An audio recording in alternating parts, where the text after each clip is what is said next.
semaine, si Dieu veut, on va lire Parashat Vayera. Vayera elav Hashem be'elonei mamre, vehu yoshev petach haoel kechol hayom. Comme ça, elle commence la parasha. Alors, en fait, Akadosh Baruch Hu, il s'est dévoilé à Abraham. Où c'est qu'il s'est dévoilé à Abraham?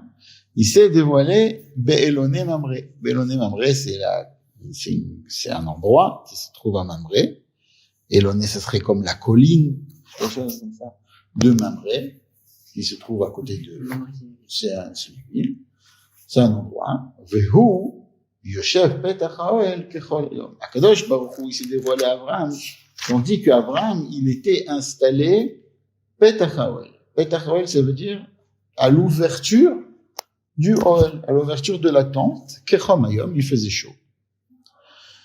En fait, qu'est-ce qu'Abraham il faisait là-bas?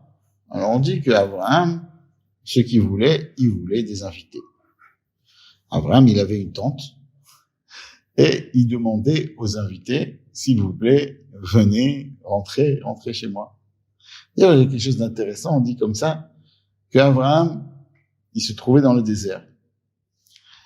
Et les invités qui venaient chez lui, c'était des gens qui connaissaient pas, c'était quoi le judaïsme, sûrement. À l'époque, de croire en un Dieu, c'était quelque chose d'invraisemblable. C'est-à-dire, les gens, ils s'imaginaient même pas qu'il y ait une possibilité de croire en un Dieu. Tout le monde à l'époque croyait qu'il y a des systèmes de force, il y a la force du soleil, il y a le Dieu du bien, le Dieu du mal. Ils n'arrivaient pas à comprendre que tout vient d'un Dieu. C'était quelque chose d'impossible à comprendre. Et les gens, ils venaient chez lui, et à la fin, il leur disait, bon, vous avez mangé, vous avez bu, il faut payer. Quoi, il faut payer? Combien? Il leur donnait combien il faut payer. C'est un prix très très cher. Il dit, oui, mais on est dans le désert. Donc, dans le désert, d'avoir un steak, c'est pas exactement le même prix que de manger un steak dans une ville. Et les gens, ils disaient, mais c'est pas possible, on va payer cette somme. Vous voulez de l'aumône? Ils disaient, non, on veut pas de l'aumône, on veut payer, mais on veut pas payer des sommes comme ça. C'est le prix. Ah, si vous voulez pas payer, il y a une certaine possibilité de bénir celui qui nous a donné le manger. Puisqu'au fait, Abraham, il leur a expliqué, ça, je sais pas si, dans la Gemara, il y a marqué que celui qui mange de ce monde et qui ne fait pas de bracha, c'est comme s'il volait. C'est du vol. C'est de là la mitzvah de là, il y a certains des autres qui disent que de là, on apprend où on est obligé de faire une bénédiction. Pourquoi? Parce qu'il y a marqué Hashamaim, Shamaim Hashem. Akadosh Baruch Hu, il a donné tout il a donné le ciel à Akadosh Baruch Hu. Ve'aretz Natan livnei Adam. Et de notre côté, il y a marqué la Hashem Haaretz Umloa. Ça veut dire quoi? La Hashem Haaretz Umloa, ça veut dire qu'Akadosh Baruch Hu appartient à la terre et tout ce qu'il y a dedans. Alors, comment tu peux dire? D'un côté, tu peux dire que le ciel appartient à Hashem et la terre appartient aux hommes. Et d'un autre côté, tu me dis non, toute la terre, tout le cosmos, il appartient à Akadosh Baruch Hu. Alors, on dit comme ça, oui, tout le cosmos, il appartient à Akadosh Baruch Hu. Mais nous, ce qu'on doit faire, c'est que si on fait une bracha sur ce qu'on mange, alors, on a le droit de le manger parce que c'est Ve'aretz Natan livnei Adam. Si on fait une bracha, alors c'est bon. D'accord. Donc, Abraham, ils étaient tous obligés de faire des brachot. Et mais là, il faut comprendre. D'abord, il faut comprendre, ça veut dire quoi ce moussag-là de Ve'aretz Natan livnei Adam? Ça veut dire quoi que le Haaretz, il a été donné aux hommes? Donc, et on va voir qu'au début de la paracha, si tu veux, donc on nous parle du fait que Akadosh Baruch Hu se dévoile à Abraham. On voit qu'Abraham, il veut vraiment des invités. Et le début, et la fin de paracha va nous parler aussi de quelque chose d'intéressant, mais qui n'a pas tellement de rapport avec les invités. Elle va nous parler de Akedat Yitzhak.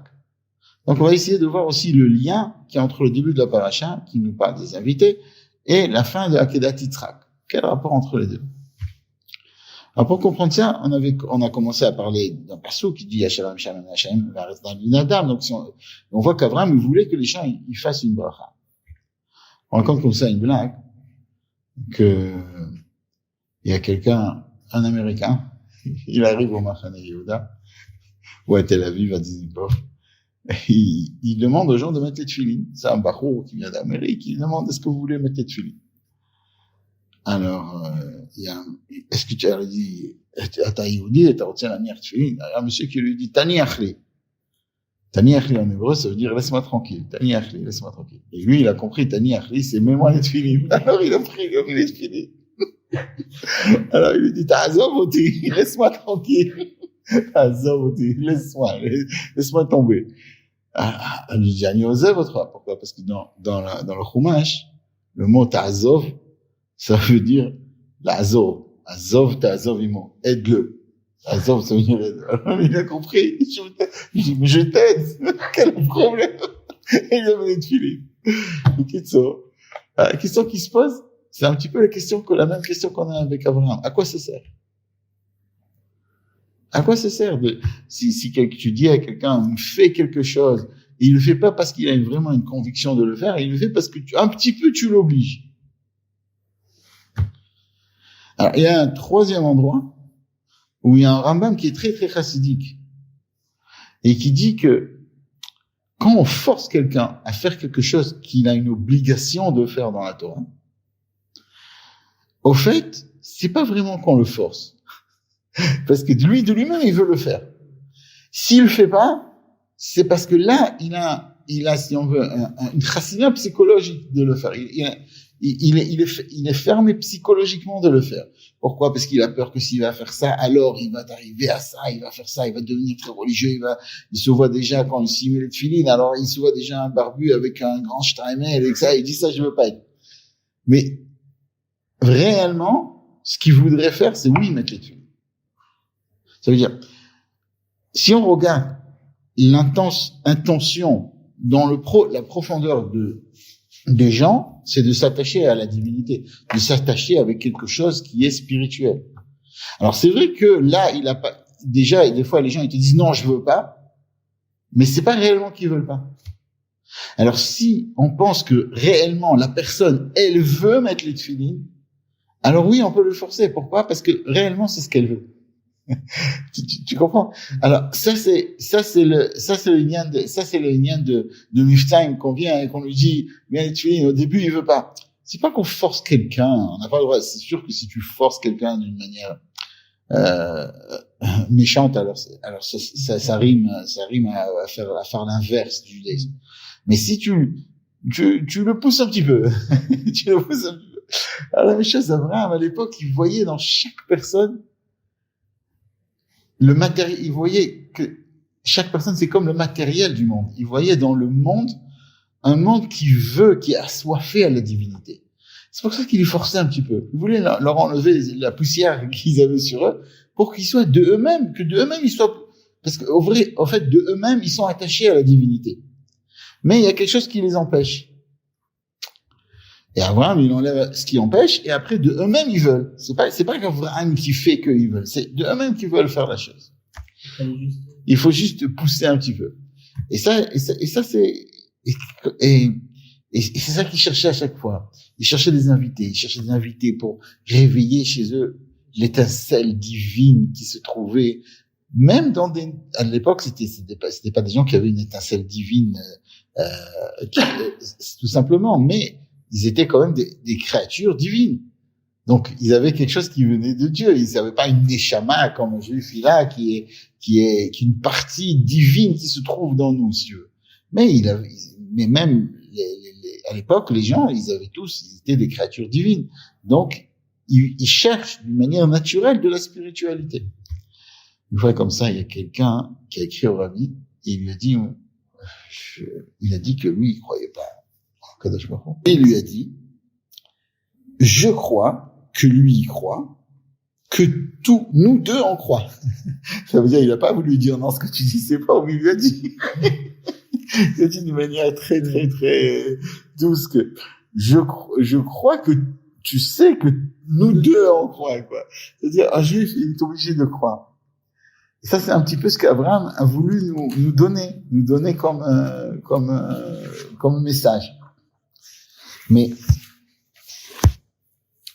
le début de la paracha, ça commence par Vayera elav Hashem be'eloné mamre. Et il y a marqué comme ça qu'Akadosh Baruch Hu s'est dévoilé à Akadosh Baruch Hu be'eloné mamre. Une histoire sur le Rabbi Rachab, qui est allé voir le Tzemach Tzedek. Et il lui a dit, on pleure, il lui a dit. Alors, pourquoi il pleure? On lui a enlevé un bonbon, on lui a enlevé quelque chose. Non. Il a commencé à étudier Parashat Vayera. Nous, quel rapport? Tu commences à étudier la Parashat de Vayera, tu pleures. Il dit, pourquoi Akadosh Baruch Hu s'est dévoilé à Abraham et à moi il s'est pas dévoilé? De 4 ans, il est venu voir son grand-père, il lui a dit, pourquoi vous n'êtes pas dévoilé à moi? On voit la grandeur comment les tzadikim, ils enseignent à leurs enfants. Et c'est un message pour nous. Comment on doit enseigner à notre enfant l'envie de se rattacher à la divinité. Et on raconte comme ça que le Tzemach Tzedek, il lui a répondu. Quand un juif, il décide à 99 ans de faire sa brit mila, alors il mérite qu'Akadosh Baruch Hu se dévoile à lui. Il lui a pas dit, ne pleure pas mon fils. Non. Il dit, c'est bien ce que tu veux. C'est bien. T'en as envie de pleurer parce que Akadosh Baruch Hu s'est pas dévoilé à toi. Il est normal. Il est tout à fait naturel. Parce que naturellement, même un enfant d'une manière naturelle, de lui-même, si on lui enlève toutes les bêtises qu'on lui rend dans la tête, d'une manière dernière, il veut que Kadosh Baruch Hu se dévoile à lui. Ça, c'est sa plus grande volonté. Et si c'est venu chez nous comme histoire, ça veut dire que ça nous apprend à nous-mêmes. Que nous aussi, on doit vouloir quelle est notre volonté de s'approcher d'Akadosh Baruch Hu. Et qu'est-ce qu'il lui a répondu? Quelqu'un qui a 19 ans. Quel rapport, 99 ans? Alors, il y a une Mishnah qui dit que si tu as telle et telle année, tu dois étudier la Torah. Si tu as telle et telle année, tu dois courir. Après, tu arrives à 100 ans. Qu'est-ce qu'il y a marqué sur celui qui est 100 ans? Il y a marqué ki ilu avar ou batel min haolam. C'est comme s'il était passé de ce monde. Alors, quelqu'un qui étudie ça et qui n'a pas étudié les tzadikim, alors il croit, ça veut dire à 100 ans, il vaut plus rien. Chas shalom. Le judaïsme n'est pas comme ça de dire que les gens qui ont 100 ans, ils ne valent plus rien. Alors, qu'est-ce qu'il y a marqué là-bas? Il y a marqué que celui qui a 100 ans, il a déjà, kilo avar ou batel min haolam. Il est déjà annulé de ce monde. Ça veut dire, le monde n'a plus un impact sur lui. Comme on va voir bientôt, le chomer, la matière n'a plus un impact sur lui. Il sait déjà, il est au-dessus de ça. Mais quand c'est qu'on arrive à ça, quelqu'un qui a travaillé sur lui pendant 100 ans de sa vie. Mais celui qui a 99 ans, il est arrivé à 100 ans. Non. Et s'il se travaille, Akadosh Baruch Hu peut se dévoiler à lui. Ça veut dire, qu'est-ce que tu vas en prendre là? Même quelqu'un qui est arrivé à 99 ans, il doit pas dire, ça y est, j'ai fait 99 ans, je suis un tzaddik, j'ai fait faire des gens à la tchouva, j'ai construit 50 édifices pour Akadosh Baruch Hu, des bâtiments techniciens, j'ai 500 personnes qui étudient chez moi au collège. Voilà, c'est bien, je suis bien. Non. Tu peux faire encore. Alors fais. Et si tu veux faire encore et tu fais, Akadosh Baruch Hu se dévoile à toi. Tu vois, c'est un message qui nous dit, à 99 ans, Abraham, il a fait. Il a voulu lui dire à son petit-fils, toujours tu dois faire. Pas te dire, bientôt j'arrive à 100 ans. Non. Toujours, tu dois faire, et tu dois avancer. Alors, on a dit que ça avait un rapport avec la fin de la paracha. Le début, il y a toujours la fin. Alors, j'ai trouvé un rapport qui est quand même, le rapport clair, il est que ce qu'Abraham Avinu il fait, c'est tout, mitoch mesirut nefesh. Mesirut nefesh, ça veut dire, il donne son âme pour Akadosh Baruch Hu, complètement. Et il pose pas de questions. C'est pour ça que même quand il est malade, c'est le 3e jour de la Mila, que ça fait très très mal, Alors Abraham Avinu, qu'est-ce qu'il fait? Il cherche à faire encore des mitzvot. Il se dit, bon, ça y est, je peux, encore lui aussi, Abraham lui dit, je pourrais me reposer. Non, je me repose pas. Je cherche, je veux faire encore une mitzvah, peut-être je vais faire une mitzvah. Il avait une mission, il donnait complètement son âme. Et la fin de la paracha, c'est ça. La fin de la paracha, c'est l'histoire où on voit que Akadosh Baruch Hu, il dit à Abraham, qu'est-ce qu'il dit à Abraham? Il dit, prends ton fils et va le monter en tant que Ola à Akadosh Baruch Hu. Et à la fin, qu'est-ce qui s'est passé?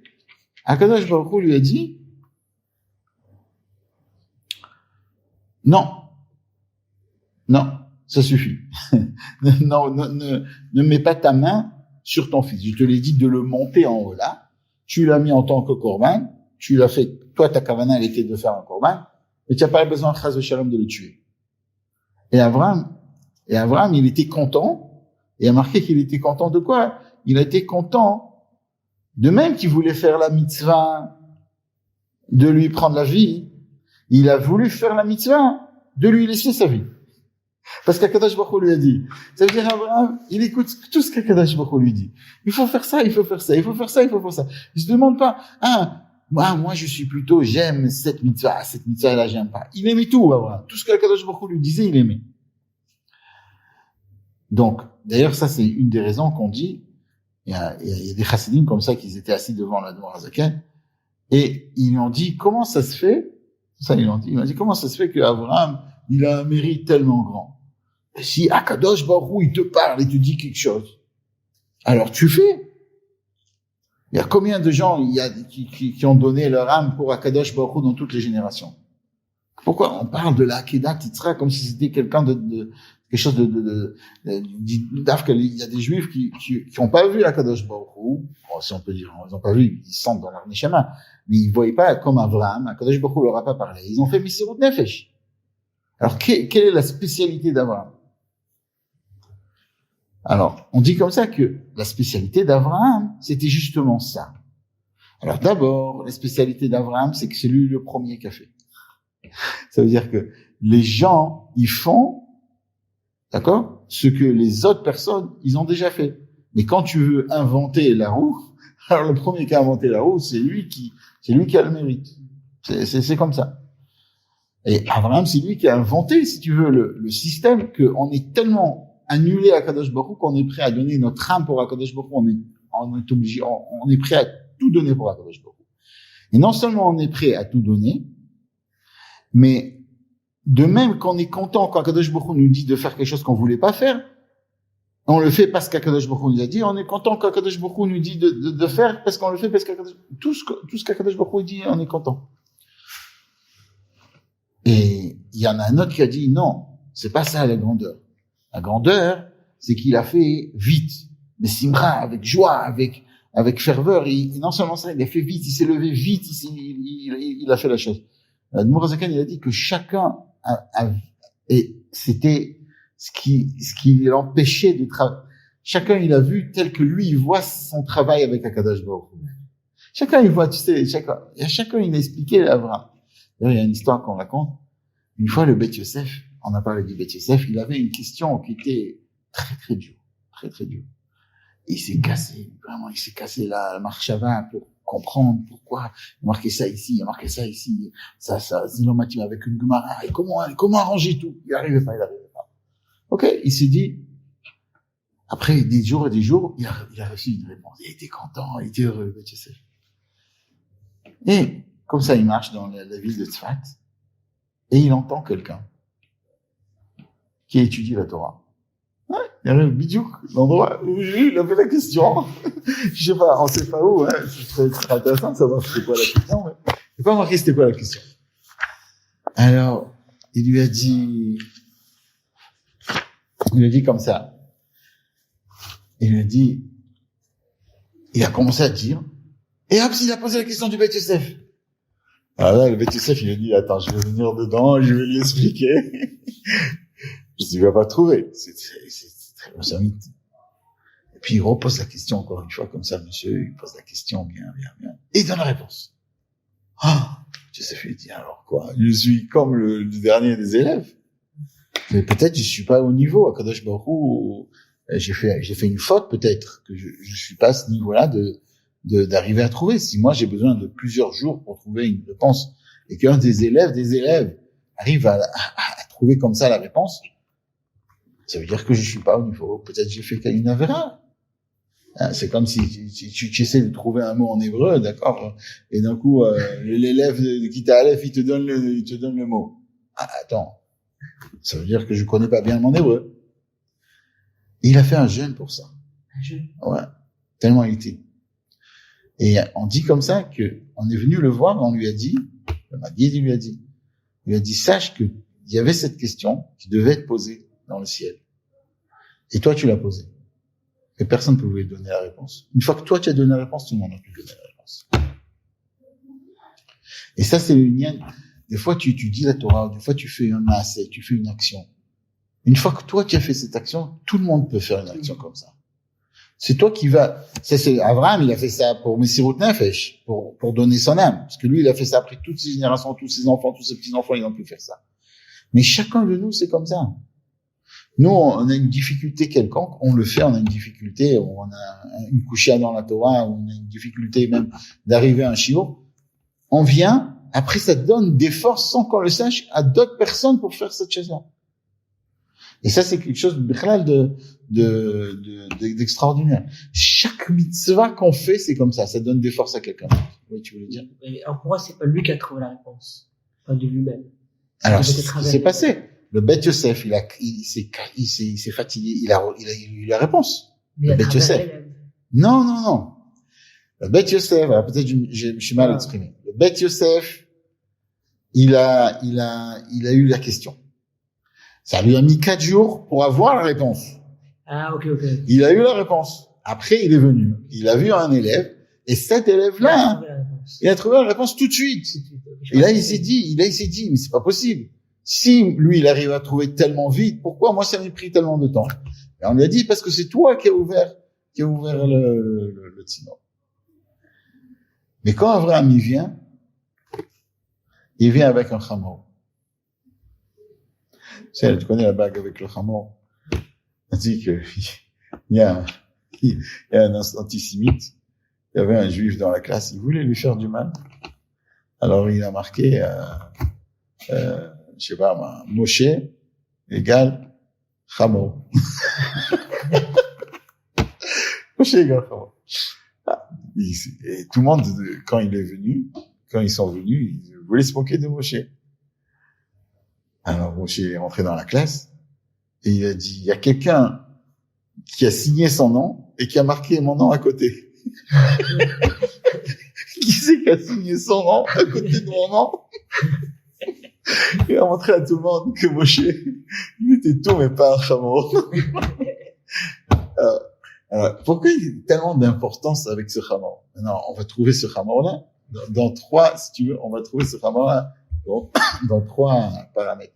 On va le trouver chez Abraham, on va le trouver chez Moshe, on va le trouver chez le Mashiach. Moshe, il est à la chamor. Abraham, lui, il est pas à la chamor, mais donc, il est à côté du chamor. Moshe, il met déjà sa famille sur le chamor. Et le Mashiach, il est sur le chamor. Alors, les chassidim, ils ont expliqué que le chamor, c'est le chomer, c'est le matériel. Et c'est des niveaux différents de spiritualité, de chomer, de matériel qui se spiritualise, qui deviennent plus purs, qui devient doucement. D'abord, tu prends le matériel et tu dis, ok, moi, je fais attention à le matériel, j'utilise Internet, mais j'utilise qu'un Internet qui est caché, d'accord? Donc, tu prends le matériel, tu le mets loin de toi, mais tu l'utilises. Après, quand tu as canalisé le matériel, tu peux un petit peu plus l'utiliser pour la sainteté. Et après, on arrive à un niveau qu'on comprend que dans le matériel, il y a de la sainteté. Ça veut dire que le matériel lui-même, il a été créé pour être changé pour la sainteté. Et ça, c'est les 3 niveaux. Et ça, c'est dans chaque juif, on a ça. On a ces 3 niveaux. On commence, on doit savoir se séparer, on doit savoir l'utiliser. Et après, on voit que ça, c'est le moyen, si on veut, il faut le faire. C'est quelque chose qui est fait. Et on a demandé donc quel est le lien entre le début et la fin. Alors le début, on voit que Abraham Avinu, il veut changer le matériel. Il veut faire changer le matériel parce qu'on a dit que il veut qu'on fasse la bracha sur le matériel. On prenne le matériel et on le change. Et comment il faisait ça? Avec le chamor, avec le chomer, avec les gens, il leur donnait du chomer, il leur donnait du matériel et les gens, ils faisaient la bracha. Et il le prenait, il le montait à Kadosh Baruch Hu. Il faisait donc Hashamayim Shamayim Hashem Va'aretz Natan Livnei Adam. Et comme on a dit, comment ça veut dire quoi? Hashamayim il est à Kadosh Baruch Hu. Va'aretz il a été donné à l'homme. Mais le tafkid de l'homme, c'est de prendre le matériel et de le faire du spirituel. D'arriver au darga du Mashiach, de changer le matériel, de prendre tout ce qu'on a autour de nous, de l'arriver au spirituel. Et si on veut, quand on est dans des moments comme maintenant qui sont très très durs, il faut toujours essayer de prendre les moments durs et d'essayer de mettre dedans le plus possible du spirituel. Essayer de mettre du spirituel, d'essayer de voir, même que il y a des moments durs, comment malgré cela, Kadosh Baruch Hu, il se trouve avec nous, malgré toute la dureté qu'on a maintenant. Et Bezrat Hashem, qu'on arrive à voir ce qui a marqué dans les Nevi'im, que Odcha Hashem qui est un Naftabi, on pourra tellement voir la grandeur d'Akadosh Baruch Hu, et qu'on remerciera même Hashem sur les choses qui ont été tellement dures, parce qu'on comprendra que la dureté de la galoute, c'était par le biais de la dureté, on va arriver à la Géoula Amitit V'Ashlema tel qu'Afou Miyad Mamash.